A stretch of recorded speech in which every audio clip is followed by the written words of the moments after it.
सभी कामयाब होना चाहते हैं, लेकिन कामयाबी बस कुछ लोगों को ही क्यों मिलती है? इसके पीछे सबसे बड़ा कारण होता है कि कामयाब लोग कभी भी एक्सक्यूजेस यानी बहाने नहीं बनाया करते हैं। अगर आपको भी अपने जीवन के हर पड़ाव पर जीत हासिल करनी है, तो आज से ही बहाने बनाना बंद कर दें। कितनी बार आपने खुद से कहा है कि मैं ये काम कल करूंगा, या फिर मैं ये काम सही समय आने पर जरूर करूंगा। अगर आप भी हम लोगों की तरह आम इंसान हैं, तो फिर खुद के लिए मुश्किलें आप भी खड़ी करते होंगे। आप भी अपने जरूरी काम को टाल देते होंगे और उसके लिए नए नए बहाने भी ढूंढ कर ले आते होंगे। अब तक तो आपने भी ऑब्जर्व कर लिया होगा कि इन्हीं एक्सक्यूजेस यानी बहानों की वजह से आपकी लाइफ बेहतर नहीं हो पा रही है। लेकिन इतना जानते हुए भी हम अपनी लाइफ को बहानों से क्यों भर रहे हैं?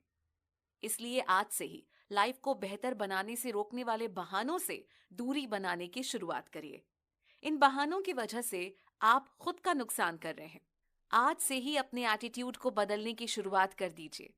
आपकी इस पहल में सबसे ज्यादा मदद ये बुक समरी करने वाली है।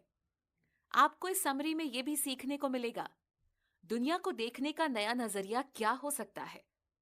तो चलिए शुरू करते हैं। अगर हमें द आर्ट ऑफ पॉसिबिलिटी को समझना है, तो हमें ऐसे इंसानों को समझने की कोशिश करनी होगी जिनका नजरिया आम नजरिए से अलग था, जिनकी सोच में ही कुछ ऐसी बात थी कि दुनिया ने भी उनके सामने सर झुकाया था। ऐसी ही एक पर्सनालिटी के धनी मास्टर पेंटर पाब्लो पिकासो भी थे। वाकया उस समय का है जब पिकासो पेंटिंग की दुनिया में बड़े नाम बन चुके थे। एक बार वो ट्रेन में सफर कर रहे थे। तभी एक आदमी ने उन्हें अप्रोच करते हुए सवाल किया कि क्या आप किसी भी इंसान की पेंटिंग को वैसा क्यों नहीं बनाते जैसा वो इंसान होता है।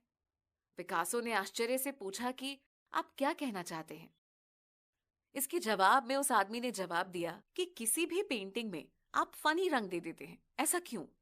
इसके बाद उस आदमी ने पिकासो को एक पिक्चर दिखाई और बोला कि ये पिक्चर मेरी पत्नी की है। पिकासो को समझ में आ चुका था कि हमारा नजरिया लिमिटेड है। हम वही देख पाते हैं जो दिख रहा है। हम कभी भी आगे की तस्वीर की कल्पना नहीं कर पाते हैं।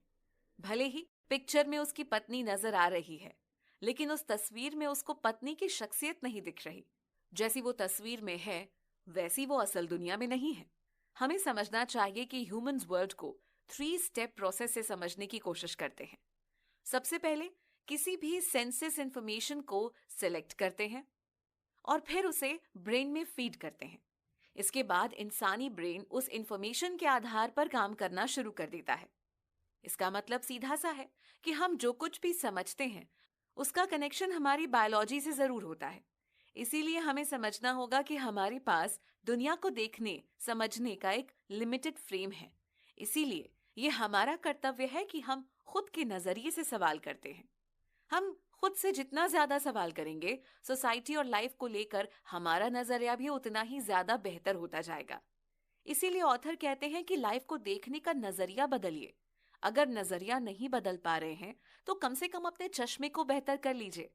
कई बार चश्मे का लेंस बेहतर कर लेने से भी सिचुएशन बेहतरीन हो जाती है।